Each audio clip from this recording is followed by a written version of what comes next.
தமிழலை ஆன்மீகம் நேயர்களுக்கு வணக்கம். சம்பந்தர் அடிச்சுவட்டில் அப்படின்னு ஒரு தொடர் ஒன்று பண்ணிட்டு இருக்கோம். முனைவர் மதுசூதனன் கலைச்செல்வன் சம்பந்தர் தமிழகம் முழுக்க அவர் போய் தரிசித்து பாடிய தலங்களை பற்றி அந்த வரிசையிலேயே பார்த்துக்கிட்டு வரோம். வணக்கம் மது. வணக்கம். வணக்கம் சார். கடைசியாக நம்ம பார்த்தப்ப சீர்காழி தலத்தில் அதோட எல்லையில் சம்பந்தர் போய் திருநாவுக்கரசரை சந்திக்கிறார். அந்த அந்த ஸ்டேஜில் இருக்கும். ஞானசம்பந்தர் சீர்காழியில் முதல் 2 யாத்திரைகள்லாம் முடிச்சுட்டு வந்திருக்கார். அப்பர் சுவாமிகள் இப்போ தில்லையில் இருக்கார். இந்த ஞான குழந்தையினுடைய சிறப்புகள் எல்லாம் கேள்விப்பட்டு அவரை தரிசனம் பண்ணணும்னு சொல்லி அப்பர் அங்கேருந்து புறப்பட்டு வரார். சம்பந்தருக்கு அப்போது 3 வயது, கூடி போயிருந்தால் இன்னொரு 6 மாதம் 8 மாதம் ஆகியிருக்கலாம். அப்பர் சுவாமிகளுக்கு அப்போவே 60-70 வயதுக்கு மேலே. சைவ சமயம் வயது சார்ந்த ஒரு பேதத்தை பார்ப்பதில்லை, குலம் சார்ந்த ஒரு பேதத்தை பார்ப்பதில்லை, கல்வி சார்ந்த ஒரு பேதத்தை பார்ப்பதில்லைன்னு என்னென்ன காரணத்தினாலே பெரும்பான்மை அகங்காரம் வருமோ அது எல்லாவற்றையும் ஒன்றுமில்லாமல் செய்துவிடக்கூடிய ஒரு சித்தாந்தம் இது. அதனால் அது சார்ந்தெல்லாம் இங்கே ஏற்றம் தாழ்வுங்கிறது கிடையாது. அதற்கு முக்கிய சாட்சியாக அப்பர் சுவாமிகளும் ஞானசம்பந்தரும் பரஸ்பரம் ஒருவரை ஒருவர் பார்த்து கொண்ட விஷயத்தை சொல்கிறோம்.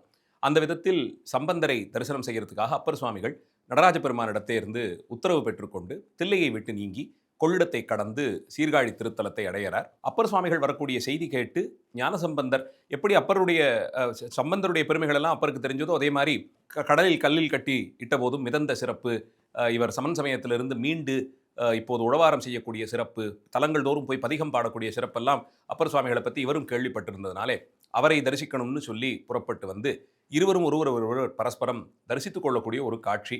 இது இன்னும் சில இடங்கள்லையும் பெரிய புராணத்தில் நடக்கும். 2-3 வாட்டி இவர்கள் ஒருவர் சந்தித்து கொண்ட காட்சியை சேக்கிழார் ரொம்ப அழகாக வர்ணனை செய்வார். அதில் ஒரு இடத்துல குறிப்பாக ஒரு கடலில் 2 சூரியோதயம் ஏற்பட்டது போல இருந்ததுன்னு சொல்லுவார். 2 ஞானச்சூரியர்கள் இருவருமாக புறப்பட்டு, சூரியனை நம்ம பன்மையில் சொல்லி கேள்விப்பட்டிருக்க மாட்டோம், ஆனால் இது ஞானத்தினாலே இவர்கள் இருவரும் சூரியர்கள், ஒரு அடியார்கள்ங்கிற ஒரு பெரிய கடலுக்கு நடுவே இருவர் உதித்தார் போல என்றெல்லாம் பின்னாடி சொல்லுவார். அந்த மாதிரி ரொம்ப சிறப்பான ஒரு சந்திப்பு சைவ சமயத்திலே ஏற்படுகிறது. ஒருவரை ஒருவர் பரஸ்பரம் நமஸ்காரம் செய்து கொள்கிறார்கள். இது அடுத்த ஒரு முக்கியமான பாங்கு. ஞான குழந்தைன்னு அவருக்கு வந்து திருநாவுக்கரசு சுவாமிகள் வந்து நமஸ்காரம். ஆமாம், சிவபெருமான் கண்முன்னே தோன்றி உமாதேவியார் முளைப்பால் கொடுத்து செய்த சிறப்புன்னு எப்பேற்பட்ட விஷயம் அதுன்னு நமஸ்காரம் பண்ணுறார். அப்பர் சுவாமிகளுடைய சிறப்பு அவருடைய தன்மையெல்லாம் உணர்ந்து பரஸ்பரம் இவரும் நமஸ்கரிக்க இருவருமாக சேர்ந்து சீர்காழி திருத்தலத்திற்குள்ளே போய் அங்கே தோணியப்பராக இருக்கக்கூடிய சுவாமியை தரிசனம் செய்து, இதில் ஒரே ஒரு இது, இப்பயே வந்து அப்பான்னு கூப்பிட்டுட்டாரா? ஆமாம், அப்பரேன்னு சொல்லி அழைக்கக்கூடிய சிறப்பு அது. அப்பர் சுவாமிகளை இவர் பின்னாடி திருப்பூந்துருத்தியில் தரிசிக்கும் போது இந்த பெயரிட்டெல்லாம் அழைக்கிறார். அந்த ஒரு சிறப்பெல்லாம் இப்படி இங்கே வந்து திருத்தோணியப்பரை போய் தரிசனம் செய்கிறாங்க. அந்த காட்சியெல்லாம் நடந்தேறி சில காலம் அங்கே தங்கியிருந்து அதன் பிறகு அப்பர் சுவாமிகள் மேலே தன்னுடைய யாத்திரையை செய்யணும்னு புறப்படுறார். அப்படி புறப்பட்டு போகும்போது ஊர் எல்லை வரைக்கும் வந்து ஞானசம்பந்தர் கூட வரார். அப்போது சீர்காழிக்கு எல்லையாக இருக்கக்கூடிய கோலக்கா தலம் வரையிலும் வந்து அங்கே ஞானசம்பந்தரிடத்திலிருந்து அவர் விடைபெற்று கொண்டு மேலே அவருடைய யாத்திரையை அவர் தொடர்றார். அதற்கப்புறமாக ஞானசம்பந்தர் சீர்காழிக்கு திரும்ப எழுந்தருளி தன்னுடைய திருமாளிகையிலேயே தங்கியிருக்கார். அந்த ஒரு காலம் வந்து சம்பந்த பெருமான் அந்த ஞானப்பால் என்னென்னலாம் சிறப்பு செய்ததோ அதெல்லாம் அப்பதான் நடந்தேறுகிறது. தமிழ் இலக்கிய வரலாற்றில் இதுவரையில் யாருமே கை வைக்காத பண்ணமைப்புகள், யாருமே கை வைக்காத பாவகைகள், யாருமே பாடுவதற்கு கற்பனை கூட எட்டாத அளவிலே சில சிறப்புகள் எல்லாம் சம்பந்தர் அமைத்த பதிகங்களை அந்த காலத்தில் தான் அருளி செய்கிறார். சதுர் கவி அப்படின்னு சொல்லி 4 கவிகள் என்று சொல்லுவார்கள். அதில் மதுர கவி, விஸ்தார கவி, சித்திரக்கவி, இப்படி 4 வகையாக இந்த கவிகளை சொல்கிறது உண்டு. அந்த விதத்தில் ஞானசம்பந்தர் 4 கவிகளிலேயும் பாடியவர். அதிலே சித்திரக்கவி பிரபந்தங்கள்லாம் நிறைய பாடுறார். அதில் ரொம்ப முக்கியமானது திருவழுக்கூற்றிருக்கைன்னு சொல்லக்கூடிய ஒரு பிரபந்தம். இந்த சித்திரக்கவிங்கிறது தேர் மாதிரி வரைஞ்சி நிறைய பந்தங்கள், தேர் மாதிரி பாடலாம். அதே மாதிரி நீங்கள் சர்ப்பம் மாதிரி சர்ப்பபந்தமாக பாடுவது, மயூர பந்தமாக பாடுவது, இப்படி அந்த சித்திரம் தீட்டினால் எப்படி இருக்குமோ அந்த மாதிரி சொற்களை அமைத்து பாடக்கூடிய ஒரு வகை. அதில் ஞானசம்பந்தரை போலே அந்த சித்திரக்கவி வகைகளை பாடினவர்கள் தமிழில் வேறு யாருமே கிடையாது. இந்த 2000 வருடம் தமிழ் ஆவணப்படுத்தப்பட்ட தமிழ் இலக்கிய வரலாற்றில் சம்பந்தரை போலே சித்திரக்கவி வகைகள் பாடியவர்கள் யாருமே கிடையாது. அப்படி ஒரு சித்திரக்கவிகள்லாம் பாடுகிறார். அதில் முக்கியமாக நமக்கு இந்த திருவழுக்கூற்றிருக்கைங்கிற பதிகம், ஓருருவாயினை மானாங்காரத்து ஈரியல்பாயின்னு ஆரம்பித்து இந்த ரதபந்தம்னு நீங்கள் சொன்னீங்க இல்லையா, தேர் அமைப்பில் அந்த தேர் எப்படி மேலேருந்து ஆரம்பித்து அது அடுத்தடுத்த வரியில் இப்படி வளர்ந்துக்கிட்டே போய் அப்புறம் திரும்ப குறைஞ்சிக்கிட்டே போகும் இல்லையா, அந்த அமைப்பிலே பாடக்கூடியது. அப்போது 1 2 3 1 2 3 2 1 இந்த மாதிரி அந்த எண்ணிக்கை மேலே ஏறி ஏறி குறையிற மாதிரி வைத்து பாடணும். அதற்கு சித்தாந்த அடிப்படையிலையும் புராணங்கள்ல இருந்து எல்லாம் பெற்று சுவாமிகள் பாடத் தொடங்குவார். அதிலே இந்த அமைப்பிலே இந்த பதிகத்தை பாடுறார். ஒரு ரூபாயினை மானாங்காரத்து ஈரியல்வாய் ஒரு விண்முதல் பூதலம் ஒன்றிய இரு சுடர் மீதினில் இலங்கா இப்படி ஆரம்பித்து முழுக்க பாடுறார். அதில் சீர்காழியினுடைய 12 பெயர்களும் அமைய பாடுவார். சீர்காழி தலத்தோட பெயர்கள் அதில் வருது. சீர்காழி தலத்துக்கு மொத்தம் 12 பெயர்கள். அது பிரம்மபுரம், வேணுபுரம்னு ஆரம்பித்து கழுமலம், சீர்காழி இதெல்லாம் 12 பெயர்கள் வருகிறது. ஒவ்வொன்றுக்கும் ஒரு தலபுராணம் உண்டு. சம்பந்தர் ஒரு விளையாட்டு மாதிரி இந்த 12 பெயர்களை எப்படியெல்லாம் கையாள்வதுங்கிறதுலேயே நிறைய அழகான அமைப்புகளில் வைத்து பாடுவார். அதனால தான் சீர்காழி பதிகங்கள் சிலது 12 எண்ணிக்கைகளோடு இருக்கும். ஏன்னா ஒவ்வொரு பாட்டில் ஒரு பேர் வரா மாதிரி வச்சு பாடுவார். அப்புறம் இதெல்லாமே ஒவ்வொரு அமைப்பு. ஒரு குறிப்பிட்ட அமைப்பு பாடல் பாடும்போது ஒவ்வொரு பாட்டிலையும் 12 பேரும் வரும். ஆனால் ஒரு சுற்றுல வரும். சக்கரமாற்றுன்னு சொல்லி ஒரு சக்கரம் இப்படி கீழே இருந்து ஆரம்பித்து ஒரு முழு சுற்றி மறுபடியும் மேலே இருந்தது கீழே வருதோ அந்த மாதிரி வேணுபுரம்னு ஆரம்பிப்பார். அடுத்த பாடலில் வேணுபுரம் முதல்ல இடம்பெறும். தோணிபுரம்ங்கிறது அதில் கடைசியில் போய் நிற்கும். இப்படி ஒவ்வொரு பாடல்லையும் 12 பெயர்களும் வரா மாதிரி வைத்து பாடுவார். அப்புறம் ஒவ்வொரு பாட்டில் ஒரு பெயர் வரா மாதிரி வைத்து பாடுவார். இப்படி இந்த பெயர்களை வைத்தே நிறைய ஏகபாதம்னு ஒரு அமைப்பு. சம்பந்தரை போல யாருமே அதை பாடினதில்லை. 12 பாடல்கள் அந்த பதிகத்திலேயும் ஒவ்வொரு பாட்டிலையும் ஒரே வரி 4 வாட்டி வரும்.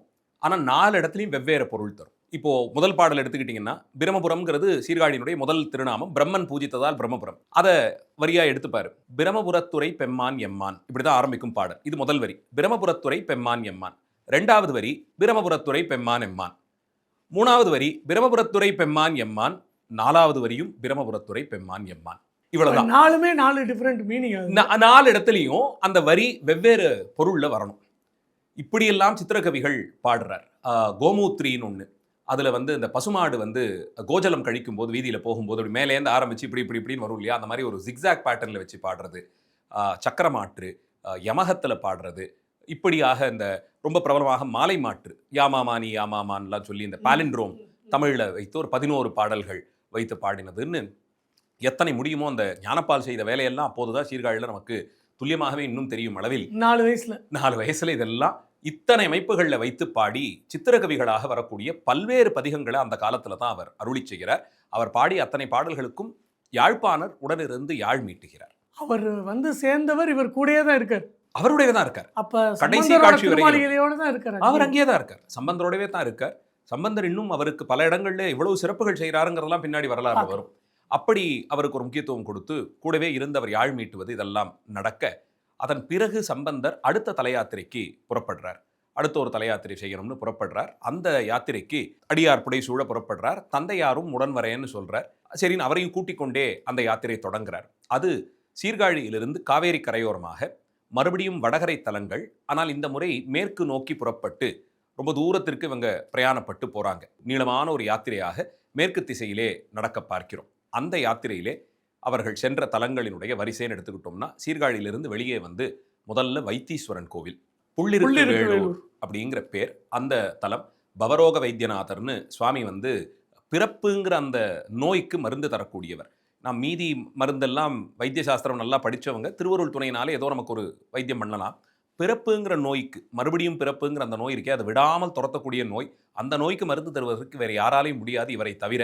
அதனால் பவரோக வைத்தியநாதர்னு பெயரால் அழைக்கப்படும் அந்த எம்பெருமான் மருத்துவராய் நின்றவர். அவரை போய் தரிசனம் பண்ணுறார். அங்கே ரொம்ப அழகான அந்த திருத்தலத்திலே தலத்தினுடைய புராணங்களை எல்லாம் வைத்தே பாடுறார். வைத்தீஸ்வரன் கோயிலினுடைய ரொம்ப பிரபலமாக எல்லாருக்கும் தெரிஞ்ச புராணம் ஜடாயுவும் சம்பாதியும் பூஜை செய்த அந்த சிறப்பு. கழுகரசர்களாக இருவருமாக பூஜித்து அந்த பெருமானை வழிபட்டார்கள்ங்கிற சிறப்பு. அதனால் தான் புல் இருக்குங்கிறது ரிக்வேதம், அது வழிபட்டது. வேள்ங்கிறது முருகப்பெருமான். ஊர் என்பது சூரியனை குறிக்கும். இந்த 4வரும் பூஜை செய்ததுன்னு சொல்லி அந்த தலத்திற்கு ஒரு சிறப்பு. அந்த விதத்தில் ஒரு பதிகத்தை அந்த தலத்திற்கு பாடுகிறார். அதில் இன்னும் குறிப்பாக யோசனை போய் பூக்கொணர்ந்து ஒரு நாளும் பிரியாமேன்னு சொல்லி ஒரு யோஜனை தூரம் இந்த ஜடாயு சம்பாதிங்கிற அந்த கழுகு ஒரு யோஜனை தூரம் போய் தினமும் நந்தவனத்திலிருந்து பூப்பறித்து பூஜை செய்ததை ஒரு குறிப்பாக கொடுக்குறார். இது புதிய செய்தி. ஒரு யோஜனை தூரம் போய் பூப்பறித்து வந்தார். அந்த ஒரு யோஜனை தூரம் சரியாக பூம்புகார் திருத்தலம். மணிமேகலை காப்பியத்தில் பூம்புகாரினுடைய சிறப்பை சொல்லும்போது அங்கே சம்பாதி வனம்னு ஒரு வனம் இருந்ததாகவும் அந்த நந்தவனத்திற்குள்ளே ஒரு பூதம் ஒன்று அதை பாதுகாத்ததாகவெல்லாம் செய்திகள் நமக்கு காப்பியங்களில் வருது. அப்போது சம்பந்த சுவாமிகள் காலத்தை ஒட்டி தான் இதுவும் நடந்திருக்கணும். அதுக்கு ஒரு நூற்றாண்டு முன்னாடி எழுதியிருக்கலாம், இல்லை கொஞ்சம் பின்னாடின்னு சிலர் கருத்து வச்சுருக்காங்க. ஆனால் எப்படி பார்த்தாலும் அந்த காலகட்டத்தில் ஆனால் நிலவிய அந்த நம்பிக்கை சம்பாதிவனம்ங்கிற ஒன்றுத்தை மணிமேகலை ஆசிரியரும் சொல்கிறார். சம்பந்த சுவாமிகள் வாக்கிலேயும் அது அப்படியே இடம் பெறுகிறது. ஆனால் நேரடியாக அது பூம்புகாரில் இருந்ததுன்னு சொல்லாமல் யோஜனை போய் பூக்குணர்ந்து ஒரு நாளும் பிரியாமேன்னு சொல்லி இவர் சொல்றதுனால ஒரு நாளும் தவறாமல் இந்த பறவை போய் ஒரு யோஜனை தூரம் பறந்து போய் பூப்பறித்து வந்ததுங்கிறது சரியா பூம்புகாரை குறிப்பதாக எடுத்துக்கொண்டால் அற்புதமான புதிய செய்தி. இது 2 பேருமே அந்த விளக்கத்தை நமக்கு தராங்க. அந்த அளவில் தினந்தோறும் போய் தனக்கு தான் ஏற்படுத்தி வைத்திருந்த நந்தவனத்திலிருந்து கொண்டு வந்து வெள்மணலே சிவமாகன்னு அந்த வெள்ளை மணலால் பிடித்து சிவலிங்க திருமேனி செய்து வழிபட்ட சிறப்பை எல்லாம் சம்பந்த சுவாமிகள் அந்த புள்ளிருக்கு வேளூர் பதிகத்தில் நமக்கு பதிவு பண்ணி கொடுக்கிறார். அதை அடுத்து இருக்கக்கூடிய திரு நின்றியூருங்கிற ஒரு தலம்.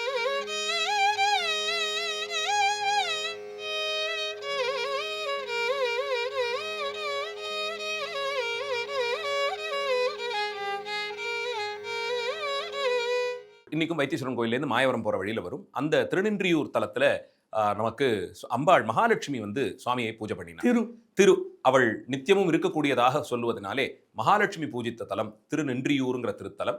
இந்த வரிசையில் நமக்கு வரக்கூடிய பல தலங்களும் திருக்கைலாய பரம்பரை தர்மபுர ஆதீனத்தினுடைய அருளாட்சிக்கு உட்பட்டு சமீப காலத்திலே மிகச்சிறப்பான முறையிலே திருப்பணிகள்லாம் செய்து மகாகும்பாபிஷேகம் நடந்து பொலிவோடு இருக்கக்கூடிய ஆலயங்கள். அப்படி திருநின்றியூர் அந்த தலத்திற்கு அடுத்து செல்கிறார். அதே வரிசையில் அடுத்து திரு புன்கூர்,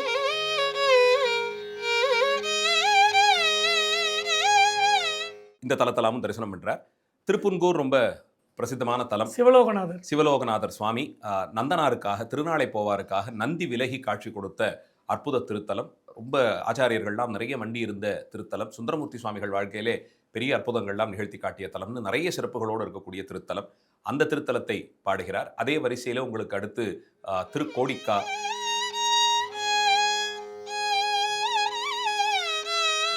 திருமணஞ்சேரி,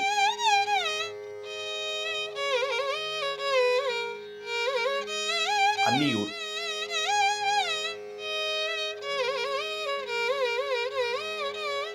பழவன்னிப்படிக்கரை,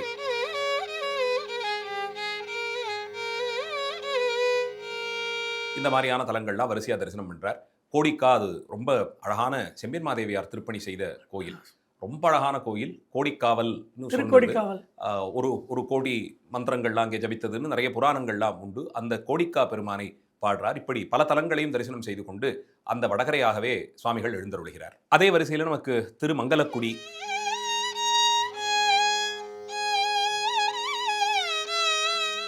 இந்த தலங்கள்லாமும் வருது. அதெல்லாமும் சுவாமிகள் தரிசனம் பண்றார். கஞ்சனூர் இப்ப நவகிரக தலங்கள்ல, அதாவது நவகிரகங்கள் வழிபட்ட தலங்கள்ல அது வருது.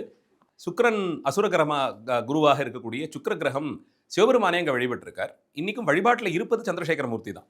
சுவாமி அம்பாளுக்கு தான் பூஜை எல்லாம் விசேஷமாக எழுந்தருளச் செய்து சுக்கிரன் அந்த சுவாமியை வழிபட்டு அவருக்கு சில பிரயோஜனங்கள்லாம் ஏற்பட்டதுனால அவரால் நமக்கு ஏதாவது சிரமம் இருந்ததுன்னா இவர்கிட்ட போய் பிரார்த்தனை பண்ணிக்கிறோங்கிற அளவிலே கஞ்சனூர் திருத்தலம். ஜென்ரலாகவே சுக்கிரனை வந்துட்டு செல்வத்தோட சொல்றதுனால நிறைய கூட்டம் வந்து அங்கே சுவாமி தான், செல்வத்துக்கும் அதிபதி சுவாமி தான். அது நமக்கு இங்கே ஒவ்வொன்றுத்துக்கும் ஒரு தெய்வம்னு காட்டுறது ஏதோ அது மாதிரி பழகி போயிடுச்சு. நமக்கு அது மாதிரி பிடிச்சிருச்சு. சின்ன பசங்களாக இருந்தால் சரஸ்வதி கோயிலுக்கு போகணும், ஹயகிரிவர் தரிசனம் பண்ணணும், அடுத்த நிலைமைக்கு போயிட்டோம்னா மகாலட்சுமியை பிரார்த்தனை பண்ணணும், சுக்கிரனை இந்த மாதிரி ஒவ்வொரு காலத்துக்குமாக ஏற்றுக்கிட்டு போகிறதுக்கு இல்லை. ஒன் ஸ்டாப் சொல்யூஷன் எல்லாத்துக்கும் சுவாமி இருக்கார். சாட்சாத்தா அவர் அத்தனையும் கொடுக்க போறாருங்கிற நிலையில தான் சுவாமியை நாம் பார்க்குறோம். அதனால இங்கேயும் சுக்கிரன் போய் வழிபட்டார். அதனால அவருக்கான குறைகளை எல்லாம் தீர்த்த திருத்தலம் அந்த திருத்தலம். அதுக்கு மேலே ஹரதத்த சிவாச்சாரியாருடைய அவதாரத்தலம். இந்த யுகத்திலே ஒரு பரமச சாம்பவராக சிவபெருமானாலே தேர்ந்தெடுக்கப்பட்ட நிலையிலே ஒரு வைஷ்ணவராக பிறந்து சிவபரத்துவத்தை வைதீக முறையிலே நின்று ஸ்தாபித்து கொடுத்த மகாச்சாரியர். அவருடைய அவதாரத்தலம் அது. அந்த திருத்தலத்துக்கு போகிறதுக்கு அவ்வளவு பிராப்தம் இருக்கணும். ஹரதத்தர மாதிரி ஒரு சிவபக்தி எல்லாம் செய்வதற்கு சிவபரத்துவம் ஸ்தாபனம் பண்ணணும். அதுவும் ஒரு வைஷ்ணவ பின்புலத்திலேருந்து வந்து பெற்றோர்கள் அவர்களுடைய எதிர்ப்பெல்லாம் மீறி இவர் பரத்துவ ஸ்தாபனம் பண்ணி கொடுத்தாருங்கிறதெல்லாம் ரொம்ப பெரிய விஷயம். நினைத்து கொண்டாட வேண்டிய மகாச்சாரியர். அவருடைய அவதார ஸ்தலமும் கஞ்சனூர் திருத்தலம் தான். அந்த திருத்தலத்தின் வழியாகத்தான் தரிசனம் செய்து கொண்டே போறார். அடுத்தடுத்து நமக்கு இன்னும் நீங்கள் கும்பகோணம் எல்லாம் கடந்து இந்த பக்கம் வந்துட்டீங்கன்னா இன்னம்பர், திரு இன்னம்பர், அந்த பெருமானை எழுதும் கீழ்கணக்கு இன்னம்பர் ஈசனேன்ட்டு அப்பர் சுவாமிகள் கொண்டாடுவார். அப்படியான அந்த இன்னம்பர் திருத்தலம் அவரை தரிசனம் பண்றார். குரங்காடுதுறை, வடகுரங்காடுதுறைன்னு இருக்கக்கூடிய திருத்தலம். அது இன்னைய கபிஸ்தலம், கூடலூர் அந்த பக்கம் வந்துடும். திருப்பழனத்துக்கு வரார். பழனம்னு சொல்லக்கூடிய திருத்தலம் இது திருவையாறு சார்ந்த அந்த சப்தஸ்தான தலங்கள்லே ஒரு தலம். பழனம்ங்கிறது திருவையாறுக்கு வெளியே இருக்கக்கூடிய பழனப்பதி. நிறைய ஒரு பெரிய ஊருக்கு வெளியே நிறைய தோட்டம் துறவுகளாக இருக்கக்கூடிய பதியை பழனம்னு சொல்லுவோம். அந்த விதத்தில் திருவையாறுக்கு இது பழனம் போலே அமைந்த தலம். இங்கேருந்து ஒரு 1 கிலோமீட்டர் நடந்தோம்னா திருவையாறு தலம் வந்துடும். ரொம்ப பக்கம் தான் அது. அந்த திருப்பழனம் திருத்தலத்திற்கு சுவாமிகள் எழுந்தருள்றார். பழனம் தலத்தில் இருந்து தான் அவரை வரவேற்று திருவையாறுக்கு அழைத்து கொண்டு போகிறாங்க. திருவையாறு ஒரு முக்கிய தலமாக இருந்திருக்கிறது. நான் காவேரி பிரியக்கூடிய இடம். சோழ நாட்டிற்கு காவேரி கிட்டத்தட்ட உற்பத்தி ஸ்தானம் போல, அதாவது சோழ நாட்டினுடைய பெரும் பகுதிக்கு காவேரியினுடைய கிளைகள் பல பல கலைகளாக பிரிக்கக்கூடியதுன்னா இதுதான் உற்பத்தி ஸ்தானம்னு சொல்ற அளவுல முக்கியமான ஒரு நகரம். காவேரி கோட்டத்து ஐயாறுன்னு சொல்லி சுந்தரர் பதிகந்தோறும் வைத்து பாடுறார். அப்படி காவிரி கோட்டம் தான் அதற்கு அடையாளமாகவே இருக்கிறது. அவ்வளவு சிறப்பு வாய்ந்த பெரிய தலம் அந்த காலத்திலிருந்து. அந்த திருத்தலத்திற்கு சுவாமிகள் எழுந்தருள்றார். அவரை வரவேற்று கொண்டு போய் ஐயாரப்பரை தரிசனம் செய்து வைக்கிறாங்க. அந்த திருத்தலத்துல ரொம்ப அற்புதமான புலனைந்தும் பொறிகலங்கி அந்த பதிகத்தை அங்கதான் வழங்கி செய்கிறார். அப்போ அந்த திருத்தலத்தினுடைய மாகேஸ்வரர்கள், அதாவது அடியார்கள் எவ்வளவு பேர் இருந்தார்கள்ங்கிற சிறப்பை எல்லாம் சொல்லும் போது அங்கே இருந்த தேவரடியார்கள் ருத்ரகணிகையர்கள் அவ்வளவு பேர் இருந்தார்களாம். வலம் வந்த மடவார்கள் நடமாட அவர்கள்லாம் காலில் அந்த கெஜ்ஜை கட்டி முழவு சப்தத்திற்கு மிருதங்கம் மாதிரி ஒரு தோல்கருவிக்கு தகுதியாக அவங்க ஜதி சொல்லி ஆட ஆரம்பிச்சாங்களாம். அந்த சப்தம் தொம் தொம் தொம்னு கேட்ட அந்த சப்தத்துல மழையென்று அஞ்சி சிலமந்தி மரமேறி முகில் பார்க்கும் திருவையாறேன்னு பாடுவார். அது அந்த குரங்குகள்லாம் அந்த ஜதி சொல்கிற அந்த சப்தத்தை கேட்டு இடிச்சு மழை பெய்யுதோன்னு பயந்து மரத்துக்கு மேலே ஏறி போய் எங்கேயும் தெரியலையே, நமக்கு மழை வரா மாதிரி தெரியல, ஆனால் இடி சத்தம் மட்டும் கேட்குதேன்னு சுற்றி சுற்றி பார்க்கும்படியான இயற்கை வளமும் அடியார்கள் திருத்தொண்டும் பொலியக்கூடிய திருத்தலம்னு அந்த தலத்தை வைத்து பாடுறார். திருவையாறில் நம்ம சொல்லும்போது பஞ்சநதீஸ்வரர் ஐயாரப்பர், எனக்கு அதில் அம்பிகை பேர் ரொம்ப பிடிக்கும். அறம் வளர்த்த நாயகி, தர்ம சம்பர்த்தினி. ஐயாரப்பருமே ரொம்ப விசேஷமான மூர்த்தி. ஐயாறுன்னு சொல்லக்கூடிய அந்த பேரை நிறைய இடங்கள்ல ரொம்ப அழகா பொருத்தமான பொருளில் வச்செல்லாம் பாடுவாங்க. அதாவது இருமி இழைத்து இந்த வயோதிகம் அடையும் போது இந்த வயத்தில் போய் இந்த சளி கபம் எல்லாம் கட்டுது இல்லையா, அதுக்கும் இதே பேர் தான். அது ஐன்னு சொல்லப்படுகிறது. அந்த ஐ ஆறாக பாய்ந்து வெளிப்பட்டு நம்மளை ரொம்ப சிரமப்படுத்தி விழுந்து போகக்கூடிய நிலையிலெல்லாம் வயோதிகம் வரைக்கும் விட்டுடாமல் திருவையாறு திருத்தலத்தை போய் தரிசனம் செய்யுங்கள்னு சொல்லி எல்லாம் நமக்கு ஐயடிகள் காடவர்கோன் பெருமான் க்ஷேத்திர வெண்பாவில் ரொம்ப அழகாக இந்த பேரை எல்லாம் வைத்து பாடியிருப்பார். இப்படி பல ஆச்சாரியர்களும் ரொம்ப விருப்பத்தோடு எழுந்தருளி இருந்த திருத்தலம். அப்பர் சுவாமிகளுக்கு கைலாய காட்சி கொடுத்த திருத்தலம். சுந்தரருக்கு அந்த தலத்திற்காக வேண்டி காவேரியை விலக்கி சுவாமிகள் கூப்பிட்டு காட்சி கொடுத்த தலம்னு பல ஆச்சாரியர்களுக்கும் ரொம்ப சிறப்புகள் செய்த அற்புதமான முக்கிய திருக்கோயில். சைவ சமயத்தினுடைய ஒரு பெரிய பொக்கிஷம் மாதிரியான திருக்கோயில். அதனால தான் திருவாரூரை சொல்லிட்டு உடனே திருவையாரையும் சேர்த்து சொல்லுவார் சுவாமிகளுமே கூட. ஆரூர் அமர்ந்த அரசையை போற்றினா அடுத்த உடனே சீரார் திருவையாரா போற்றின்னு சொல்லி தொடர்பு படுத்துகிற அளவில் ரொம்ப விசேஷமான ஒரு திருத்தலம் திரு ஐயாறு. இதில் ஒரு சின்ன கொஸ்டின் என்னன்னாக்கா, இப்போ சம்பந்தர் எல்லாரும் அடியார்கள் சூழ வரார். இப்போ இந்த ஒரு கோயிலுக்காக போகும்போது ஏதாவது அன்னைக்கு நைட் அங்கே தங்குவாரா, அந்த மாதிரிலாம் உண்டா? இல்லைனாக்கா சில நாட்கள் தங்கி இருந்தது சொல்லிடுறார் சேக்கிழார். சில நாட்கள் அங்கே தங்கி இருந்தார். எல்லா ஊர்லேயுமே இப்படி பார்த்துனே, இப்போ நம்ம காரில் போகிறோம், ஒரு நாளைக்கு ஒரு 5 கோயில் பார்க்குற மாதிரி அங்கே இங்கேன்னு அப்படியே வந்துனே இருக்கும். அந்த மாதிரி சம்பந்தர் ஒரு கோயில் பார்த்துட்டு உடனே அடுத்த கோயிலுக்கு போவாரா, இல்லைனாக்கா பக்கத்தில் இருந்தால் போயிடலாம்? முக்கிய தலங்கள்லாம் குறைந்தபட்சம் ஒரு ராத்திரி தங்கணுங்கிறதே விதி உண்டு. ஒரு நாள் முழுவதும் நடக்கிற தொண்டையாவது அந்த கோயிலில் தரிசனம் பண்ணணுங்கிறதெல்லாம் விதியாக வச்சுட்டு இருந்திருக்காங்க. அதனால சேக்கிழார் சுவாமிகள் சொல்லும்போது சில நாள் இங்கே தங்கி இருந்தாருங்கிற குறிப்பெல்லாம் கொடுத்துக்கிட்டே வந்துடுவார். எந்தெந்த ஊரில் எப்படி தங்கினார், எவ்வளவு நாளுங்கிறதெல்லாம் சொல்லுவார். அதே மாதிரி ஒரு சில தலங்களுக்கு ஒரு 2-3 பதிகங்கள்லாம் பாடியிருந்தார்னா முதல்ல போய் பாடிய பதிகம் எது, அடுத்து இன்னொரு நாள் தரிசனம் பண்ணும்போது என்ன பதிகம் பாடினார், இப்படி ஒரு வரிசையை கொடுப்பார் சேக்கிழார். திருமுறை தொகுப்பில் அடங்கன் முறைன்னு சொல்லக்கூடிய மரபில் நாம் இப்போ பிரபலமாக பார்த்துக்கிட்டு வரோம். பெரும்பாலும் கிடைக்கக்கூடிய பதிப்புகள் அடங்கன் முறைன்னு சொல்லப்படுகிறது. அதில் சம்பந்தருடைய தேவாரம் முழுக்க பண்ணமைப்பில் தொகுத்திருப்பாங்க. ஒரு பதிகத்தை பாடி இது எந்த திருமுறையில் இருக்கும்னு கேட்டால் நல்லா பழைய நூல். இப்போ கௌசிக பண்ண ஒரு பதிகத்தை பாடிட்டு இது என்ன திருமுறையாக இருக்கும்னு கேட்டால் கண்ண மூடிட்டு 3ஆம் திருமுறைன்னு சொல்லிடலாம். ஏன்னா அந்த பண்ணில் அமைத்த எல்லா பாடல்களும் 3ஆம் திருமுறையில் தொகுத்திருப்பாங்க. அந்த மாதிரி ஒரு திருமுறைக்கும் இத்தனை பண்கள்ங்கிற ஒரு அமைப்பில் பிரிச்சிருக்காங்க. அது ஒரு மரபு. அடுத்தது அதே மாதிரி வரலாற்று முறைன்னு ஒன்று உண்டு. அதில் இப்போ தோடுடைய செவியன்லேருந்து ஆரம்பிப்பாங்க. முதல்ல சுவாமிகள் அதை தான் பாடுறார். அடுத்தடுத்து என்ன பாடினாருங்கிறது அந்த வரிசையில் வரும். இப்போ அப்படி பார்க்கும்போது பண்கள் மாறும். முதல்ல பாடுறதுக்கும் அடுத்தது பாடுறதுக்கும் பண்கள் மாறி வரும். அப்போ அது வரலாற்று முறையில் பாடுறது. அந்த வரலாற்று முறையில் தான் நமக்கு இப்போ பெரிய தலங்களுக்கெல்லாம் இப்போ திருவாரூர் தலத்திற்கு சுவாமிகள் ஊருக்கு வெளியே 2-3 பதிகம் பாடுறார். அப்புறம் உள்ள போய் தரிசனம் பண்ணி பாடுறார். சில நாள் தங்கி இருந்து அங்கேருந்து பக்கத்தில் இருக்க கோயில்களுக்கெல்லாம் போயிட்டு மறுபடியும் திருவாரூரில் பாடுறார். இந்த வரிசைக்கெல்லாம் நமக்கு சேக்கிழார் தான் உதவி செய்கிறார். என்னென்ன சந்தர்ப்பத்தில் எதை பாடினாருங்கிற ஒரு வரிசையை நமக்கு செக்கிழார் பெருமான் செய்து கொடுக்குறார். அப்படியும் அது ஒரு மரபு உண்டு. இது போக தலவரிசை ஒன்று உண்டு. அதில் வந்து தில்லையிலேருந்து எடுத்துப்பாங்க. தில்லையிலேருந்து நம்ம தொடங்குறதுங்கிறதுனால சிறுகாழிலேருந்து ஆரம்பிக்கணும் ஆஹா. வரிசைனா. திருத்தல வரிசைன்னு போட்டால் எப்போதுமே காவேரியின் வடகரையிலேருந்து ஆரம்பிக்கும். அது நமக்கு- சிதம்பரத்துலேருந்து நமக்கு ஆரம்பிப்பாங்க. கோயில்னா சிதம்பரம். சிதம்பரம்னு சொல்றதுனால முதல்ல அங்கேருந்து ஆரம்பிச்சிருவாங்க. தில்லை அதில் வந்து தலவரிசையில் இருக்கும். இப்போ தில்லைக்கு வந்து சம்பந்தர் பதிகம், அப்பர் சுவாமிகள் பதிகம், சுந்தரரோட பதிகம், அந்த மாதிரி அதை திருமுறை வரிசையில் வச்சு கொடுத்துருவாங்க. அப்போ நீங்க இப்போ தலையாத்திரை செய்யும்போது அந்த மாதிரி வரிசை நமக்கு ரொம்ப உபயோகமா இருக்கும். இப்போ தில்லையினுடைய பதிகங்கள் எல்லாம் என்னென்னு கேட்டோம்னா 7 திருமுறையில தனித்தனியாக வெவ்வேறு இடங்கள்ல இருந்ததுன்னா அத்தனையும் சேர்த்து நம்ம புரட்டி பார்க்க வேண்டியதில்லை. தில்லை பதிகங்கள் எடுத்துக்கிட்டோம்னா அங்கே இருக்கக்கூடிய 7-8 பதிகங்கள் ஒரு ஒரு ஒரு தொகுப்பாக கொடுத்துருவாங்க. அந்த மாதிரி தலைமுறையில வரிசைப்படுத்துகிற ஒரு மரபும் உண்டு. இப்படி இத்தனை விதத்தில் திருமுறைகளை தொகுக்குறாங்க. அந்த விதத்தில் அடங்கன் முறை பிரபலமாக இன்னைக்கு பார்க்கக்கூடியது. தலவரிசை, வரலாறு வரிசைன்னு இந்த 2 மரபும் உண்டு. வரலாற்று வரிசையில் எடுத்துக்கிட்டோம்னா இப்போ நாம பார்க்கக்கூடிய இந்த வரிசை நமக்கு கொஞ்சம் எளிமையாக இருக்கும். அப்படி சுவாமிகள் பாடிக்கொண்டு அந்த தலங்கள் எல்லாம் தரிசனம் பண்றார். திருவையாறு தலங்கள் எல்லாம் தரிசனம் பண்ணிட்டு சுவாமிகள் அப்படியே காவேரி கரையோரமாக எழுந்தருளுகிறார்.